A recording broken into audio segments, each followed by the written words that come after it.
There's a discourse that has started online over this video, and I'll play the video and then tell you what makes it interesting, because the interesting part will not be immediately obvious to you. When you first see it, you're going to say, this is the least interesting thing I've ever seen. But it's a very quick little clip. Here it is.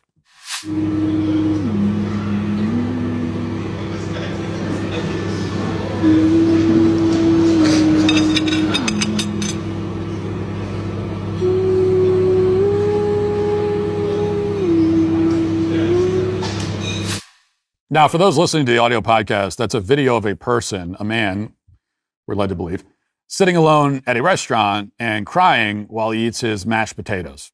I think it's mashed potatoes. I don't know. And the caption on the screen says, "You don't know lonely until you have to take yourself for that meal alone, because sitting in a room with strangers is better than sitting in your own thoughts in an empty room."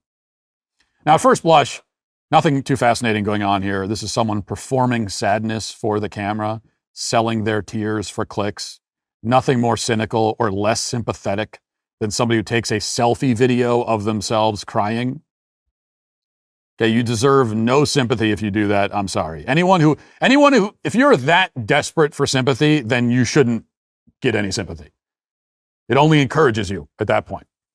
But this is especially strange behavior for a man, because what kind of a man cries about eating alone at a restaurant? Eating alone at a restaurant is great. I mean, it's one of the life's simplest joys, as every man knows. I've never known a man who would think to himself, "Oh no, I get a quiet meal at a nice restaurant by myself. What a tragedy. This is awful. A nice meal, no one's talking to me, and I just get to sit here in quiet. Well, this is the worst thing that's ever happened to me." I've never known a man who would think that.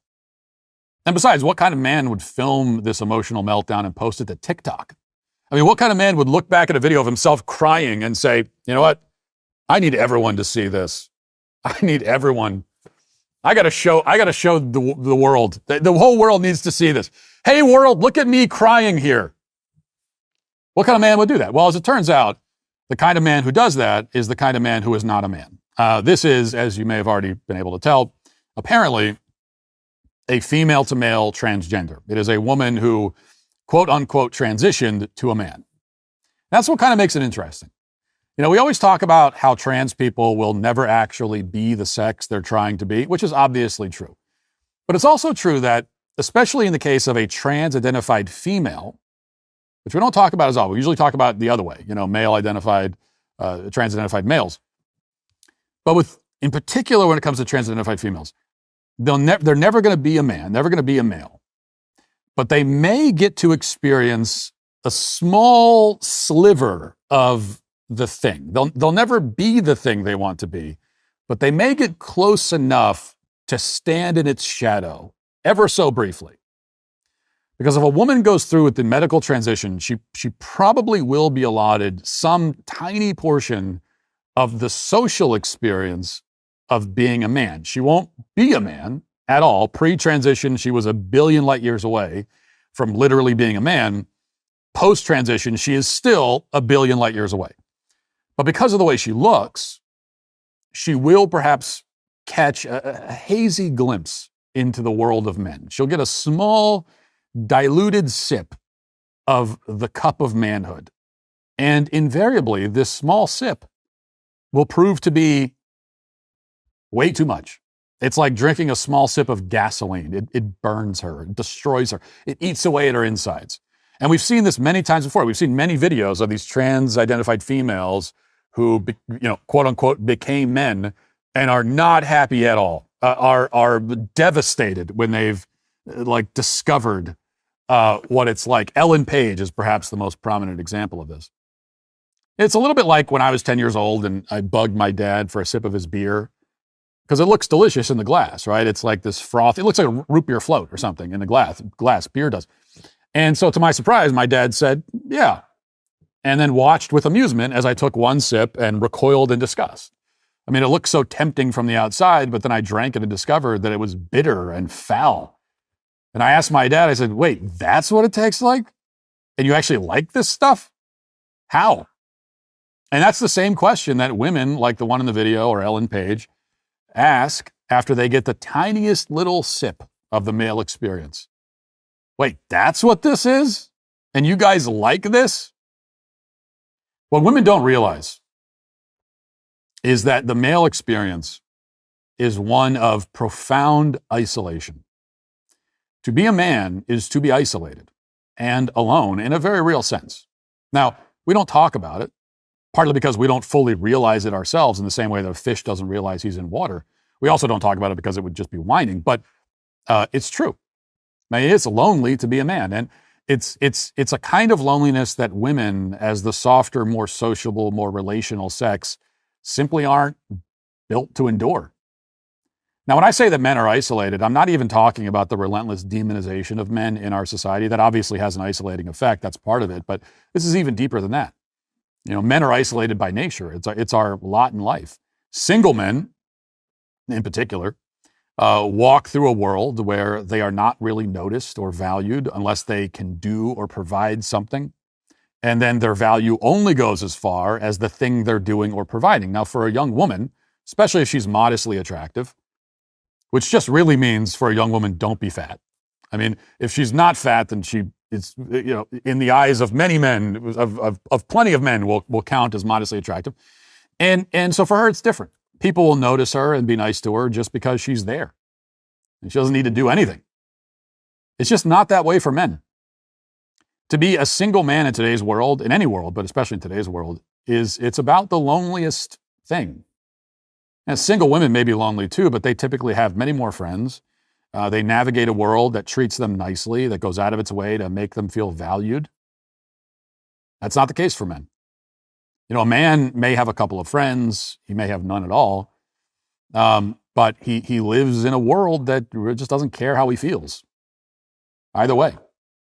Now, once a man is married and has children, he's no longer alone. A measure of the isolation has been taken away, but he is called to be the emotional rock for the family, which means, as we've discussed before, that he can't be entirely vulnerable. You know, he cannot unload all of his stresses and frustrations all the time. Doesn't mean he has to keep everything to himself, but there are many things that he just has to keep to himself. He's the leader of the home, and there is a kind of loneliness that comes with leadership, as anyone who's ever been in a leadership position knows, right? And this is how men were made. Men are the ones who are called to go off and die in war. Every society in human history since the dawn of time has treated men as expendable in a way that women are not. I mean, even now, if you hear about, in our enlightened age, in our enlightened egalitarian age, if you hear about casualties in war, you'll be much more outraged and heartbroken to hear about 10 women and children dying than to hear that 1,000 men died, right? Human civilization is built and maintained by men who are willing to die. There's never a lot of gratitude shown to these men. These days, there's almost none at all. And instead, the men who build civilization are demonized and scapegoated. 100-year-old World War II veterans look around and see that everything they fought to achieve has been squandered. Is that isolating? Of course it is.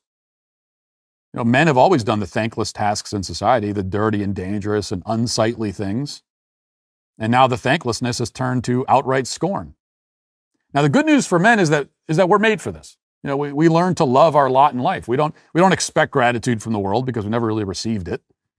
You know, we've never been in a world where people just like are nice to you all the time and want to constantly make you feel cherished and valued. You know, it's the old stereotype about you compare a pastor's sermon on Mother's Day to the one he gives on Father's Day, and Mother's Day, it's always like telling women how wonderful they are. And Father's Day, it's always, hey, get it together, guys. You're failing your families. And, you know, that's real. That's the way society approaches the two sexes. And so this is all we know. Now, hopefully we get married and have children. And if we do, that's almost all the social connection we need. I mean, a man would be fine going to work and coming home to his wife and children and having like no friends or connections outside of that. In fact, a man even dreams of deeper isolation. Part of him longs for the pioneer days when he could take his family out into the wilderness and build a life alone out there, away from everybody. But he's not living in those days, and you know his wife wants him to have friends, so he maintains a few friendships with other men who he sees on occasion, which is good and healthy because men should have friends, absolutely. The fraternal connection between men is important to maintain, but the point is that most men, once they have a family, could survive just fine and even be happy with no friends and no connection to anybody else. A man's friendships are also not nearly as intense as a woman's. A man may have a friend that he talks to like once every 6 months and sees even less frequently than that. And that's fine. Now, my wife has friends that she calls and talks to every day. I've never met an adult man who talks to another man on the phone every day or anything close to that. I was like, if we talk on the phone, then like I'll talk to you again in 9.5 months, maybe. But we don't need that. What can we possibly have to say to each other every day? If a man called me just to check in and then called the next day to check in again, I would assume he was having some kind of mental breakdown. That's just not how men are. Like, we don't need that much communication and connection, at least not that intensely. You ever feel too busy to make healthy choices? Do you find yourself too tired at the end of the day to cook a healthy meal and find yourself frequenting your favorite drive-thru more than you would like? Well, you're not alone, trust me. Life can make it hard to make healthy choices sometimes, but there is one option that even the busiest person can make some time for, and that is balance of nature. Balance of nature's fruits and veggies, supplements make it easy to eat fruits and vegetables that you're supposed to eat on a daily basis. You can take them however you like, swallow them with water, chew them, open up the capsules, and mix the powder into your meals or drinks. Inside, you'll find ingredients from 16 whole fruits and 15 whole vegetables that are freeze-dried and lab-tested with no binders, no fillers, no flow agents, just 100% whole food ingredients. Take another stressor off your plate. You don't even need to go to your local store to pick up a bottle. You can get Balance of Nature delivered directly to you by ordering online. They also have a subscribe and save feature that saves you both time and money, which is a huge bonus. Go to balanceofnature.com, get a free fiber and spice supplement plus 35% off your first set as a new preferred customer by using discount code Walsh. So this is the good news. Society needs men to be more isolated, less emotional, less desirous of human connection, and men on average are all of those things. But what happens when a woman tries to come play in our sandbox? What happens when she takes a small dose of our medicine? What happens when she tries to carry the burden of manhood? Well, exactly what you would expect. I mean, it breaks her. Her knees buckle, her back gives out. She wasn't prepared. She couldn't have been. Now, I'm not just talking about women who are trans. This includes women who try to play the role of men in any form, women who take on combat roles in the military, police officers, try to be ruthless like corporate girl bosses, all that stuff. In all these cases, women are trying to do what men are uniquely built to do, not just physically, but emotionally and psychologically. Now, about that video of the trans female, somebody on X put it this way, that this is a woman experiencing male social isolation without the male psychology that makes it survivable. And I think the account's name was Hunter Ash, I think, said that. And that about sums it up. This is perhaps the deepest truth about the trans phenomenon, which is rarely said. You know, we always talk about how a man cannot become a woman and a woman cannot become a man, which is true.